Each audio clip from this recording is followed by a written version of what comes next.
వరదలు, అడవి మంటలు, పారిశ్రామిక ప్రమాదాల సమయంలో అత్యవసర ప్రతిస్పందన వ్యవస్థలను బలోపేతం చేయడం మరియు సంసిద్ధతను అంచనా వేయడానికి రాష్ట్ర ప్రభుత్వం కార్యక్రమాన్ని చేపట్టిందని జిల్లా కలెక్టర్ బి చంద్రశేఖర్ తెలిపారు.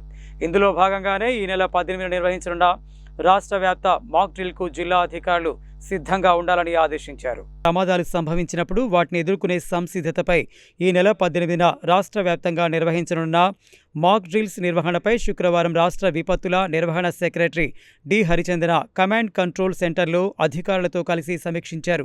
వీడియో కాన్ఫరెన్స్ అనంతరం జిల్లా కలెక్టర్ జిల్లా అధికారులతో మాక్ డ్రిల్ నిర్వహణ ఏర్పాట్లపై సమీక్షిస్తూ నల్గొండ జిల్లా ప్రమాదాల మాక్ డ్రిల్కు ఎంపికైందని, ఈ నెల 18న నిర్వహించే మాక్ డ్రిల్కు అవసరమైన అన్ని ఏర్పాట్లు చేయాలని కలెక్టర్ చెప్పారు. కాగా ఈ విన్యాసాల సమయంలో సమర్థవంతమైన సమన్వయం, సకాలంలో స్పందన ఉండేలా అన్ని శాఖలు, జిల్లా యంత్రాంగాలు పనిచేయవలసిన అవసరం ఉందని, వివిధ శాఖలు, అత్యవసర సేవల సంస్థలు విపత్తులను ఎంతవరకు ఎదుర్కోగలవో పరీక్షించడానికి ఈ మాక్ డ్రిల్స్ నిర్వహించబడతాయి.